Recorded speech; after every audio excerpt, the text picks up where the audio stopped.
السلام علیکم ورحمۃ اللہ، امید آپ خیریت سے ہوں گے۔ معزز ناظرین، جیسے کہ آپ نے ہماری اس سے پہلے ویڈیو میں تیسرے کلمے کے بارے میں جانا تھا کہ تیسرا کلمہ کیا ہے اور اس کا ترجمہ کیا ہے، تو دوستو آپ سب جان چکے ہیں کہ تیسرا کلمہ کیا ہے اور اس کا ترجمہ کیا ہے۔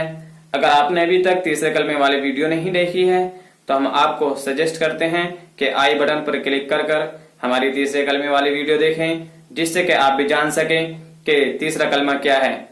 تو دوستو اب ہم اپنی اس نئی ویڈیو میں آپ کو چوتھے کلمے کے بارے میں بتائیں گے اور مزید اس کا ترجمہ بھی بتائیں گے۔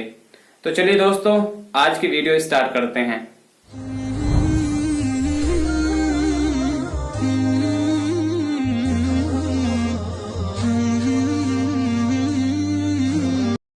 بسم اللہ الرحمن الرحیم۔ چوتھا کلمہ توحید۔ توحید کے معنی ہیں اللہ کو ایک ماننا۔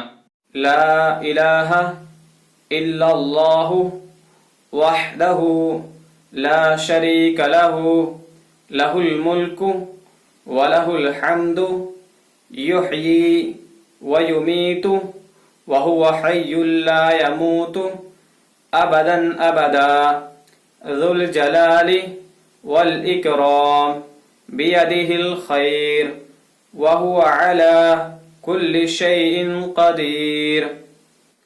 ترجمہ: نہیں ہے کوئی معبود سوائے اللہ کے اور وہ اکیلا ہے، اس کا کوئی شریک نہیں ہے، اور تمام تعریفیں اللہ ہی کے لیے ہیں، اور وہی زندہ کرتا ہے اور وہی مارتا ہے، اور وہ ہمیشہ زندہ رہنے والا ہے، اور تمام بزرگی اور عظمت اسی کے لیے ہیں، اور تمام بھلائی اسی کے ہاتھ میں ہیں، اور وہ ہر چیز پر قادر ہے۔ تو دوستو یہ چوتھا کلمہ اور اس کا ترجمہ تھا جو کہ ہم نے آپ کو پڑھ کر سنایا ہے۔ اگر آپ کو یہ کلمہ یاد نہیں ہے تو آپ اس کلمے کو یاد کریں، اور اگر آپ کے کسی دوست احباب کو یہ کلمہ یاد نہیں ہے تو آپ ان لوگوں تک اس ویڈیو کو شیئر کریں، جس سے کہ آپ کے ذریعے سے وہ بھی یہ کلمہ یاد کر سکیں اور سیکھ سکیں۔